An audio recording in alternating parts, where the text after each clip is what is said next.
לעין ואומר השם אלוקי אדוני אברהם אם ישך נא מצליח דרכי אשר אנוכי הולך עליה. Donc on nous ramène ici effectivement le récit de Eliezer et que les Chachamim disent que la Torah elle a écrit deux pages de psuki mamash en train de nous raconter cette histoire de Eliezer. Ad kedeka que la Gemara a dit il y a fait sihatam shel avdei tzadikim yoter migufei halachot. C'est-à-dire que dans la Torah il y a des halachot qu'on t'apprend biribouy hot, simplement un yud en plus, un yud en moins. Ouais. Et avec ça, on te fait des halachot. Mais des halachot qui sont des lavim d'oraïta, des surim d'oraïta hamurim. Ouais. Où la Torah fait très attention de ne pas écrire plus que ce qu'on a besoin. Et si on peut, avec un yud, t'apprendre une halakha d'oraïta, on va te l'apprendre. On n'a pas besoin de te faire une tartine et te mettre une page entière pour t'expliquer que le chazir il a sourd, ou pour t'expliquer qu'il y a une différence entre le sang d'un reptile et la chair d'un reptile au niveau de la touma. Parce qu'il y a des différences à ce moment-là. Non, la Torah peut t'apprendre ça avec un ribouille d'une hôte, une lettre en plus, et avec ça y est. Maintenant, la Gemara va t'expliquer comment avec la lettre en plus on a pris ça. Parce que la Gemara dit, on aurait pu écrire comme ça, on a écrit comme ça. Donc là, je comprends que, voilà l'enseignement qu'on apprend là. Kalvachomer, quand il s'agit d'un sipour, c'est sipour Baalma, que Eliezer il est en train de raconter, de répéter, il répète à Lavan, et voilà ce qui s'est passé, et je ne veux pas manger tant que je ne raconte pas. Et la Torah, elle est là en train de, comme tu dirais le secrétaire de la Knesset, comme ça, on est en train de recopier tout ce qu'il est en train de dire, comme ça, mot à mot, etc. Et quand on se pose la question maintenant, mais comment c'est que la Torah, elle écrit autant? La Torah fait attention de ne pas écrire plus que ce qu'il faut. Elle ne va pas mettre des speeches alors que on apprend des halachot avec des lettres en plus. Pas possible ça. Qu'est-ce qu'elle répond la Gemara? Il y a fait sichatam shel avdei sadikim yoter migufei halachot shel Torah. Qu'est-ce qu'il y a de yafé? Ma yafé besichatam shel avdei sadikim. Qu'est-ce que la Torah est en train de nous dire ici? Qu'elle a trouvé de beau, yafé, dans Siratam, dans la discussion des serviteurs des tzadikim, plus que Goufé Halachot Shel Torah. C'est-à-dire que, bon, quand il écrit la Torah Kaviachol, il a devant lui le choix. Ouais. Quand je suis en train d'enseigner l'Halakha, avec une lettre en plus ou en moins, ça suffit. Kilo m'explique. C'est l'oyafé. L'oyafé la rire bidibour. On n'est pas. L'oyafé la rire bidibour. Là, il la met et Talmudo, Belachon Ksara. La Shon Ksara, c'est l'oyafé. Quand le rêve il est marié trop, tu peux dire en deux mots, pourquoi tu as dit trois mots? C'est vrai, mais ça fait rien, comme s'il comprend bien. Non, je suis désolé. Il comprendra mieux avec deux mots qu'avec trois. Parce que quand tu dis trois, il va commencer à faire encore des dioukim, il va se faire des nœuds, et après il va sortir de là-bas à faire un Scooby-Doo. Donc c'est pas bon. Donc il faut dire le minimum de mots. Ah, ok, donc j'ai compris que la Torah, elle veut ça, d'accord? Pitom elle arrive aussi, Adam, je disais, ah non, là-bas je veux que tu détailles, et tu mets là-bas même les mots inutiles qu'il a dit. Même si là-bas, par exemple, il a parlé comme Lachon Ben Adam, c'est-à-dire un homme, quand il parle, des fois il ajoute des mots trop, c'est des mots trop. Alors tu vas dire, bon, ça la Torah ne va pas le mettre quand même, parce que ça c'est chez les hommes. Chez les hommes, effectivement, des fois on dit des mots en trop. Mais la Torah, non, elle est carrée. C'est Lachon Ben Adam, on appelle ça Lachon Ben Adam. Non, ici, même si c'est vrai qu'il y aura des mots en trop dans sa discussion, on va la mettre. Pourquoi? Parce qu'il y a fait siratam. Bon, ma y a fait baiser. Le Morcho, il explique ici, Rabotai, qu'en vérité, la Torah veut nous apprendre un Yesod Atzum. Elle veut nous dire que il y a pour Hachem Kaviachol plus rachouv que Halachot à Torah. Il y a quelque chose de plus rachouv que l'Halachot de la Torah. Halachot de la Torah, les Chorah, c'est tout le Shulchan Aruch, le Issour et le Ter, vous connaissez, il n'y a pas plus que ça. Il dit non, il y a quelque chose de plus que ça. Ma yoter misé, Tikkun Amidot. Tikkun Amidot, c'est plus rachouv que Halachot à Torah. Quand on dit plus qu'Halachot, ça veut dire plus rachouv que la Torah. Parce que Halachot de la Torah, c'est la Torah. La Torah, c'est quoi? C'est Halachot. Ouais. Donc quand tu dis plus rachouv, c'est-à-dire que le Tikkun Amidot, il est plus rachouv que la Torah. Dans la Torah, quoi. Et pourquoi c'est comme ça? Parce que Pashut, il madame l'omet Torah. Si un homme, il étudie la Torah. Velo mitaken et midotav. Nevela tova imenu. Une nevela, elle est mieux que lui. C'est-à-dire un animal qui est nevela, il sera mieux que lui. D'où on apprend ça? On apprend ça de ce qui s'est passé avec Eliyahu Navi. Il marchait avec son élève, Ayoler Baderer, et il croise Pitom, un grand rabbin, avec une grande barbe comme ça. Il le croise comme ça. il passe devant, et une fois qu'ils l'ont croisé, il y en a une, il fait comme ça. Il se bouche le nez. Genre, ça sent mauvais. Bon, l'élève, il n'a pas compris, il n'a rien dit. Après, il croise une névéla. Il y avait un animal mort par terre, un cadavre. Il était mort par terre. Un cadavre, ça pue. Ça sent mauvais, surtout quand il est là depuis plusieurs jours. C'est pire qu'une poubelle. C'est chimiquement, l'odeur, elle est très forte. Et il est passé à côté, il y en a vu. Non seulement il n'a pas bouché le nez, mais en plus, il s'est penché vers le cadavre, il a dit « Qu'est-ce qu'elles sont belles tes dents ?» Parce que le cadavre, il est comme ça, la bouche ouverte comme ça, et on lui voit les dents blanches. Il dit « Qu'est-ce qu'elles sont belles tes dents blanches ?» Comme ça, il dit au cadavre. Alors là, il pète un câble, il comprend pas. Je comprends pas. Il est passé à côté du grand rabbin. Il a dit qu'est-ce qui pue. Et il est passé à côté de la névéla. Et non seulement il n'a pas bouché le nez, il s'est même approché. Il aurait dû être dérangé par l'odeur. Non, mais il s'est approché parce qu'il voulait vanter la belle dentition qu'il avait. Ouais, signal dentiste, le tantrisme. Donc il avait une belle dentition, et donc il voulait vanter la belle dentition. Alors le Talmide de Lionavi, il lui dit, Kvodarav, je comprends rien. Là, je comprends rien, vous pouvez m'expliquer comment? Là, vous n'êtes pas dérangé par l'odeur, alors que c'était infeste, c'était insupportable. Alors que le Rav, j'ai rien senti, moi. D'ailleurs, il sentait bon. Il a mis un Hugo Boss, je crois. Il sentait bon. Donc je ne comprends pas pourquoi vous avez fermé le nez. Il a dit, Jabba, j'ai fermé le nez parce que j'ai senti la puanteur de la gava. J'ai senti la puanteur de l'orgueil. C'est-à-dire, lui, en avis, il sentait les midot haute. Alors que la Nevela, il n'y a rien. Elle est ce qu'elle est. Alors j'ai vu ici la beauté des dents. Kaviachol, je suis Meshaber Bololam qui a fait une belle dentition. Ce qu'elle pue, c'est pas de sa faute qu'elle pue. C'est l'odeur naturelle qu'elle a, puisque c'est un cadavre. Mais c'est-à-dire qu'il se plaint de la puanteur des midotes, mais il ne se plaint pas de la puanteur normale de la poubelle. Parce que là-bas, c'est normal, c'est naturel, c'est une odeur normale. On peut supporter. Mais par contre, les midotes, on ne peut pas supporter. Et donc là, on nous ramène l'histoire de Eliezer. Pourquoi? Parce que là, Kaviachol, il y a un travail de midot. Quel travail de midot est ici? Que Eliezer, Abota, il faut savoir qu'il avait une négia. Il avait une négia de quoi? De marier sa fille avec Israël. Il estimait qu'avec le temps qu'il était chez Abraham Avinu et qu'il était devenu le Talmide d'Abraham Avinu, et qu'il était tellement attaché à Abraham Avinu qu'il le ressemblait comme un frère jumeau.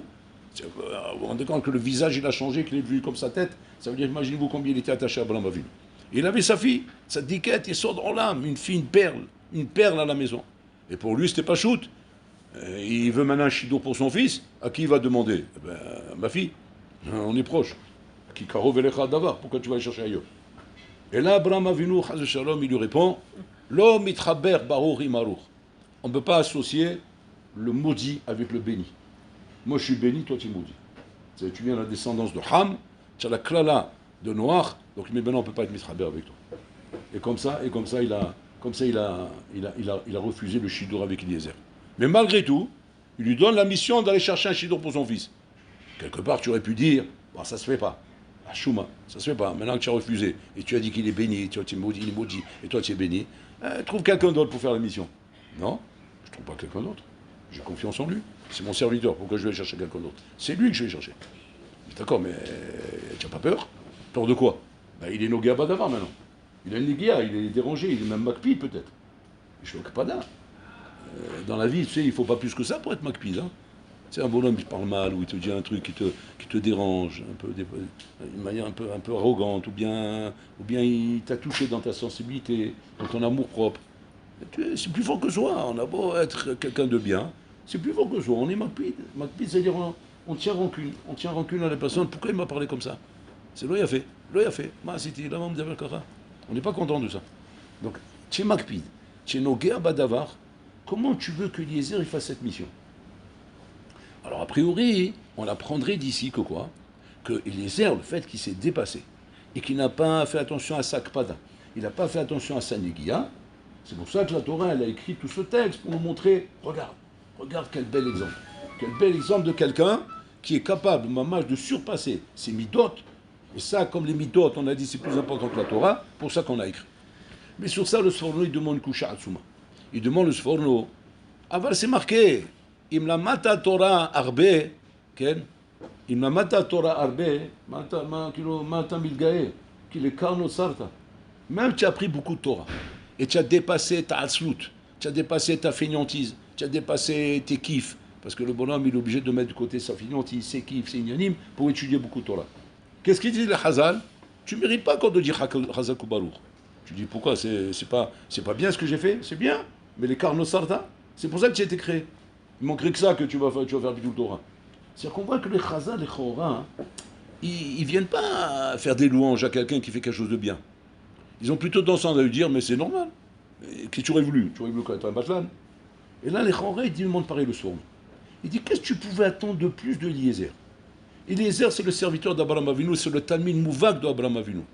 Au contraire, si la Torah nous avait raconté que Eliezer était Makpid, et qu'il était Noga Badavar, et qu'à cause de ça, il a cramé le projet, ouais, le plan qu'il y avait ici avec Abraham Avinu, tout de suite, qu'est-ce qu'on aurait dit? On aurait dit, c'est honteux. C'est honteux de la part d'Eliezer. Comment il a fait une chose pareille? Avec son maître et tout, etc. Il a gardé rancune, il était Makpid, il a cramé le projet. C'est pas beau quand même d'avoir fait ça. Comme ça, on aurait dit. Donc maintenant qu'il a bien fait, qu'est-ce qu'on devrait dire normalement? Ben, c'est normal. C'est normal qu'il a bien fait. Qu'est-ce que tu veux qu'il fasse d'autre? Baruch qu'il a bien fait. Et on s'attendait à ça, on s'attendait pas à autre chose. Comme on voit d'ailleurs, quand on entend les histoires de Korah, on entend les histoires d'autres, comme Lot, qui a quitté Abraham, tout de suite on les descend. Qu'est-ce qu'on dit? Il n'a pas honte. Il s'attaque à Moshe Rabbeinu, il fait une mahloquette. L'autre, il n'a pas honte, il abandonne Abraham Avinu. L'autre, il n'a pas honte. Ça veut dire qu'on voit que quoi? Qu'on attend de la personne un dépassement, de se dépasser. Et que quand il fait bien, c'est normal. Et s'il ne fait pas bien, on le descend. Là, qu'est-ce qu'on te dit là maintenant, Pitom, à l'inverse. Wow, incroyable, on est étonné. Il aurait pu être Makpid, il aurait pu être Nogabadavar, il ne l'a pas été, et pour ça, qu'est-ce qu'elle fait la Torah? Elle écrit 2 pages. Alors que normalement, la Torah fait attention d'être Mekatser dans les halachot, avec des lettres et des yud ou des vav, en plus ou en moins, elle te fait des halachot pour t'apprendre des halachot de Torah. Ici, qu'on parle d'une histoire qui relève simplement d'une avodat amidot, on fait 2 pages. Alors que c'est normal, qu'est-ce que tu aurais voulu qu'il fasse, Eliezer? Qu'il soit rancunier, qu'il aille, phrase de shalom, faire échouer le plan d'Abraham Avinu. Ça n'aurait pas été beau, on aurait dit c'est vilain, c'est pas bien de sa part ce qu'il a fait ici. En fait, la Torah veut nous apprendre ici, mamash d'avoir hatsum, qu'en vérité, les taken midot, la avod à la midot, oui c'est normal. Ça c'est vrai que c'est normal. Seulement il y a une chose, Rabotai, qui relève de l'impossible. C'est quand l'homme il a une négia. Quand l'homme il a une négia, Rabotai, négia c'est tellement dur que le bonhomme lui-même il s'en rend pas compte. Le bonhomme lui-même ne se rend pas compte qu'il a une négia. Et qu'il ne se rend pas compte qu'en vérité, tout ce qu'il dit, tout ce qu'il fait, tout ce qu'il parle, tout ce qu'il il agit autour de lui, c'est par rapport à la négia qu'il a. Et que le bonhomme ne voit pas ça. L'oro est un négia. Adam, l'oro est un négia chez l'eau. Ad Kedekar, ça le rend mamash complètement aveugle devant la négia qu'il a, et qu'il ne se rend même pas compte que tout son comportement, ce qu'il dit, ce qu'il parle, c'est ashkafot à filou, elles proviennent de sa négia. C'est-à-dire c'est tellement dur à voir que on se demande même si c'est pas pratiquement impossible. Si c'est pas impossible de demander à un Ben Adam qui a une négia de pouvoir être Hashem. Si c'est comme ça, la question elle est à Tsuma au bouteille. Parce que tu peux me dire si tu connais quelqu'un qui n'a pas de négia dans la vie. Tout le monde a une négiot. Kol Adam yeshlo négia. Chacun. Soit une négia de ta'ava de quelque chose, soit une négia d'intérêt de quelque chose, soit une négia de l'amour de quelque chose, soit une négia d'intérêt envers quelqu'un. C'est-à-dire 10 000 exemples de négiot on a dans la vie en bouteille. 10 000 exemples de négiot qui sont des choses pour lesquelles on est prêt à mentir. On est prêt à tourner la vérité. Mais attention, pas volontairement, sans s'en rendre compte.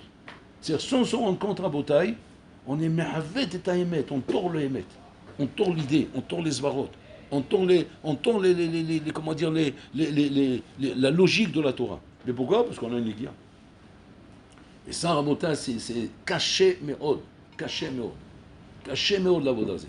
Donc quand on nous ramène ici l'histoire de Eliezer, c'est pas pour te dire maintenant que Eliezer, il a fait preuve de midot tovot et par rapport à son entrakon. Non, parce que faire des midot tovot, comme on a dit, c'est normal. On s'attendait qu'à ça. C'est le Talmid d'Abraham Avinu, c'est le serviteur fidèle. C'est bon, c'est pas parce que maintenant il veut pas lui donner son fils qu'il va pourrir le plan. Non, pas d'accord. Ça commence même pas. C'est pas pour ça que la Torah elle écrit.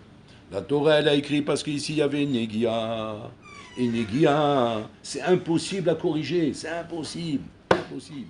Sauf à une condition. Et c'est ce que la Torah voulait t'apprendre ici. Il y a une condition, Rabotai. Et ça, c'est un limoul pour nous aussi. Parce que nous aussi, Rabotai, on ne voit pas, parce que les guillottes, on ne les voit pas. Mais on est tous atteints par les guillottes, Rabotai. Qu'on veut ou qu'on ne veut pas, on est atteint par les guillottes. Et les guillottes sont cachées. Elles sont cachées, enfouies au fond de nous-mêmes. Et on ne se rend pas compte, bébé, dans notre comportement. Quand on accepte, on refuse, on dit une chose, on dit une autre chose, on réagit comme ça ou on réagit autrement. On ne se rend pas compte que Tishi Mahouz, 90%, c'est pas 100% de nos réactions, elles viennent de nos guillottes. Donc maintenant, imagine-toi que tu es en train de débattre avec ton rave d'un problème. Mais maintenant, dans le débat, hein, Kaviachol, tu mêles ta néguia. Ça y est, tu as tout faussé. On ne peut pas t'aider. On ne peut pas t'aider, pourquoi? Parce qu'en vérité, tout ce que tu es en train de dire, je te le dis par rapport à une néguia que tu as. Comment on va aider le bonhomme là? Comment on va arriver, Rebotaï, à pouvoir diriger ce bonhomme, à lui donner des conseils, à le diriger, étant donné qu'il y a une néguia maintenant au fond de lui? Alors, Rebotaï, il y a une mita, qu'on appelle comme ça. Dans le Michelet, c'est marqué comme ça. Ma she'asa achochma, keter, les rochos, asa anava, soulia, les raglos. Comme ça dit. Ce qu'elle a fait, la chochma, une couronne pour ta tête, elle a fait la anava, une semelle pour tes chaussures. C'est Michelet. Michelet, c'est toujours comme ça. C'est toujours des phrases bizarres qu'il faut décoder. Il faut décoder les phrases. Qu'est-ce qu'il est en train de dire là-bas, Shlomo Amelech? Il est en train de dire comme ça. La chokhma sert à te couronner. Quand un homme, Rabotai, développe de la chokhma, de la sagesse, de l'intelligence, ça couronne un homme, ça lui donne du kavod. C'est qu'on dit sur lui, il est chacham cet homme-là, il est sage, il dit des choses intéressantes. Donc ça donne kaviachol, un keter à la personne. Ça lui donne une couronne. Couronne, c'est une façon de dire, c'est une image pour dire il a un kavod, ça lui donne un kavod. Donc il dit comme ça. Masha chokhma, osa keter le rochecha. Ce que la chokhma fait une couronne sur ta tête, elle fait la anava, une semelle à tes chaussures. C'est quoi le rapport? Le début de la phrase, je l'ai compris, moi. Tu es en train de me dire que la chokhma, elle est un keter. Ok, j'ai compris l'idée. Mais pourquoi tu vas, à la fin, me dire, en me parlant maintenant de la semelle de ses chaussures, alors que tu as commencé par la couronne, j'ai compris que tu as pris deux points extrêmes. Pourquoi tu fais ça? Je veux comprendre. Et tu peux prendre la anava là-bas. La anava. En fait, ici, dans Michelet, Shlomo Amelech Rabotai, il a voulu nous parler de deux choses qui sont très chashuvim pour l'homme dans la vie. L'homme dans la vie, Rabotai, il a besoin de deux choses. Mais on prend deux choses à l'extrême. Hein, à l'extrême. Il a besoin, comment dire, d'un kavod. Un kavod asmi. Tout homme a besoin d'un kavod. On ne peut pas vivre sans kavod dans ce monde. On ne parle pas du kavod médoumé, hein, je ne parle pas du faux kavod, genre la Jaguar ou la Porsche Ferrari, on ne parle pas de ces trucs-là. Je parle du vrai kavod. Le vrai kavod, c'est-à-dire kvod chachamim. Kvod chachamim in halou, le vrai kavod de la Torah, des mitzvot, le vrai kavod des mitzvot de chachamim. C'est ce kavod dont on parle. Ce kavod-là, qui est l'étude de la Torah, les mitzvot, te donne une couronne à ta tête. Mais de l'autre côté, la anava donne une semelle à tes chaussures. Aussi important que le kavod, que la couronne dans ta tête, c'est d'avoir une semelle à tes chaussures. Donc Mara dit, Adam imkor ma kol ma sheeshlo. Il vend tout ce qu'il a pour s'acheter une paire de chaussures. C'est quoi, il vend tout ce qu'il a? Même qu'il soit en short. Il n'a plus de costume, il n'a plus de chemise, il n'a plus rien, mais il faut qu'il ait une paire de chaussures. C'est-à-dire que si demain tu as des économies, oui, et tu dois acheter maintenant des habits, en priorité, qu'est-ce qu'il faut acheter? Une paire de chaussures d'abord. Et s'il reste de l'argent, un pantalon. Et s'il reste de l'argent, une chemise, etc., etc. Mais on ne commence pas d'abord par le costume et on reste pieds nus. La chaussure, c'est plus important que tout. Et pourquoi c'est comme ça? Parce que sans chaussure, tu vas avoir des dommages. Tu vas marcher dans la rue, tu vas marcher sur des verres, ça va te couper les pieds. Tu vas marcher sur un clou, ça va te transpercer le pied, tu vas attraper le choléra, je sais pas moi, une maladie avec la rouille, je sais pas comment on appelle ça. Hein? Tétanos, tu vas attraper tétanos. Tétanos. Je ne sais pas ce que c'était. Mais tu vas attraper tétanos. Donc on va dire qu'il faut avoir des chaussures. Et là, il est en train de nous dire à Botaï que la anava représente la chaussure de l'homme. Représente en vérité qui va te protéger des obstacles de la vie. Alors, dans les chaussures, c'est quoi les obstacles? C'est les boules vertes, c'est les clous, les planches, bon, tout ce qui traîne dans la rue, les cailloux, etc., des fois pointus comme ça. Bon, ça on a compris. Mais maintenant, c'est quoi l'image avec la hanava? La hanava te protège de quoi? La hanava te protège des négiotes. C'est-à-dire les obstacles de la vie qui représentent les clous, les vers, etc.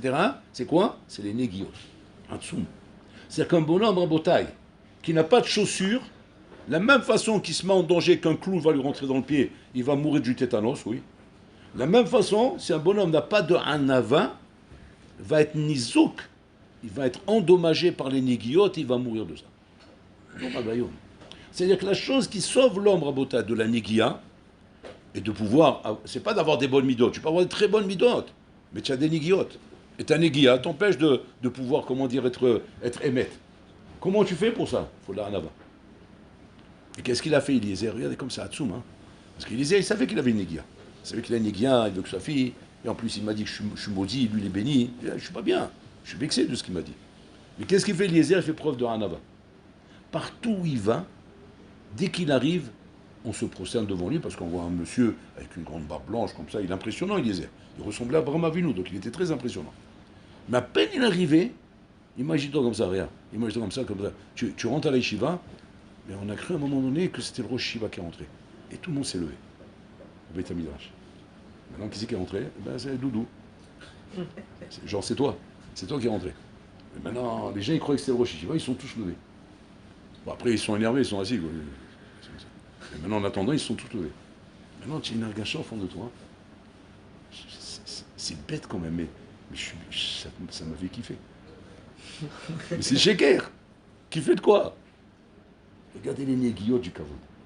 Comment un homme peut kiffer de quelque chose qui est complètement faux, mais que, sauf ça m'a fait du kiff. Mais c'est faux. Tu sais très bien que ce kavod, il n'était par erreur. On a cru que c'est Rosh Shiva, mais on t'a pris pour Rosh Shiva, mais c'est pas lui.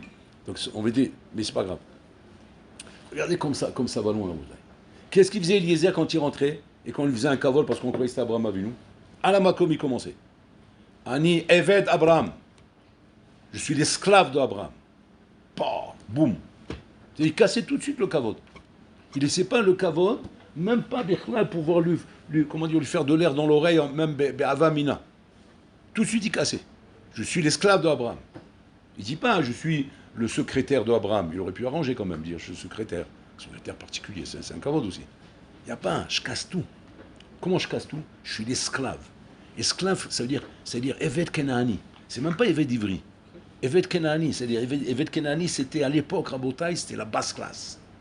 C'était genre la racaille, genre la poubelle. Voilà, la poubelle de la société, c'était Eved Kenaani. Alors, quand tu es devenu le serviteur d'Abraham Avinu, le talmid d'Abraham Avinu, tu as envie de dire, tu en as marre de dire je suis un esclave. Tu as envie de dire je suis l'élève d'Abraham Avinu. Quelque part, c'est une hanava. Oui, en temps normal, ça suffit ça.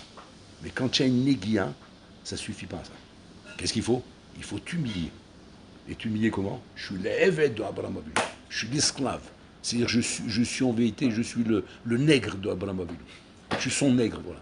Son nègre, c'est-à-dire celui qui porte ses chaussures, celui qui lui cire les chaussures, celui qui lui fait de l'air quand il a chaud. C'est des nègres comme ça. Vous savez, quand les rois ils avaient chaud, il y avait un nègre à côté là-bas, il avait un grand éventail comme ça, il faisait de... Mais il est fatigué, il a des crampes là. Mais si jamais il a le mérite de s'arrêter, oui, avec comment dire, l'éventail, oui, il ouvre le crâne en deux. Donc le bonhomme, il savait que même si j'ai des crampes, elle m'a rassaut. Tant qu'il ne s'arrête pas, je vais mourir. Mais, de toute façon, tu vas mourir. Donc mourir pour mourir, rien que fait de l'air. Rien que bouge pas. Alors il continue. Qu'est-ce qu'il se dit le bonhomme? Je suis un nègre, elle m'a rassaut.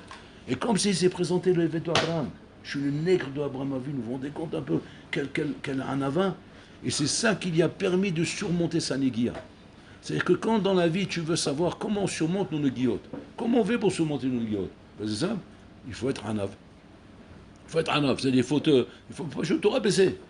Te rabaisser au maximum pour pouvoir être persuadé que mes néguiotes ne me touchent pas maintenant.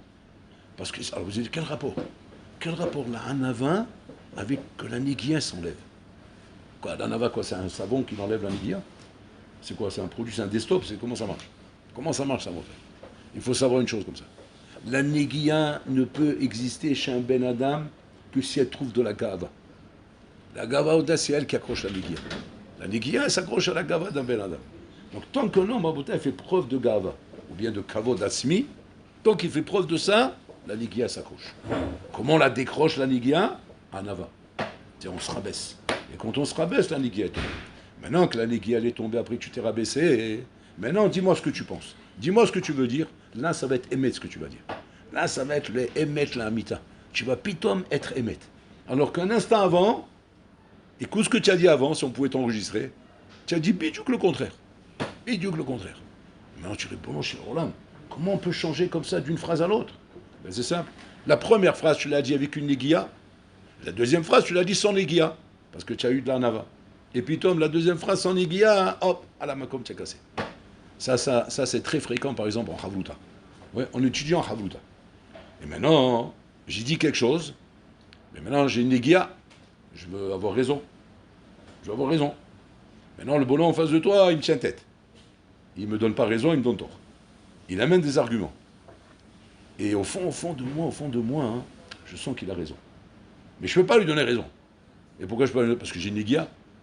Parce que je veux avoir raison. Alors qu'est-ce que je fais? Je commence à zigzaguer dans tous les sens. Slack.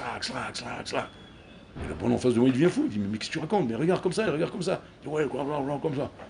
Maintenant, si tu sais, comment dire, être émette, arrête. C'est quoi arrête? Arrête.